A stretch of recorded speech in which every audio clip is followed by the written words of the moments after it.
Iranian officials say that the US has launched fresh airstrikes in several parts of the country. There's been no confirmation from the US military on these latest attacks, but it earlier confirmed striking 170 Iranian targets over 2 days, mainly along the coast near the Strait of Hormuz. Meanwhile, Iran's former supreme leader Ayatollah Khamenei has been buried at a shrine in his home city of Mashhad in the northeast of the country, 4 months after his death.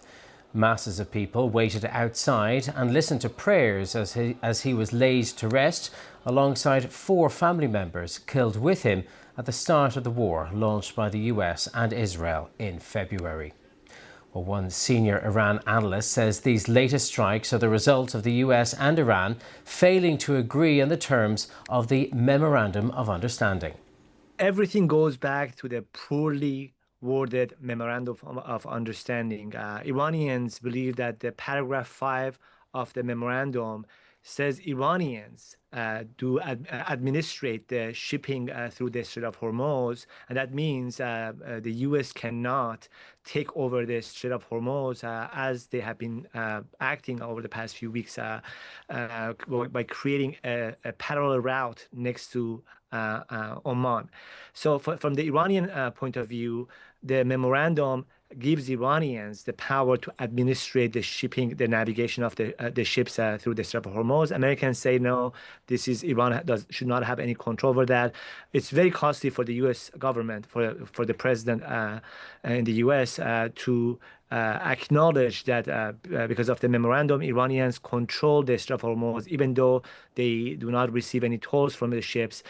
So I think that's that difference between the interpretation of the memorandum has created this huge escalation, and Iranians believe that the U.S. is trying to make the Strait of Hormuz irrelevant for them and take away this very vital leverage from them through the 60 days of the negotiations they were supposed to do. And that's why I think they have they have started going after ships to make sure that everybody understands they are in control of the Strait of Hormuz.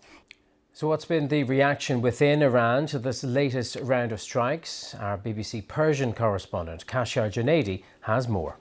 This adds to the uncertainty for many people inside the country. They were hoping that this period of ceasefire, although fragile, would help them move forward with their livelihood. But now, again, they're going to face uncertainty. They don't know if there's going to be a war or not.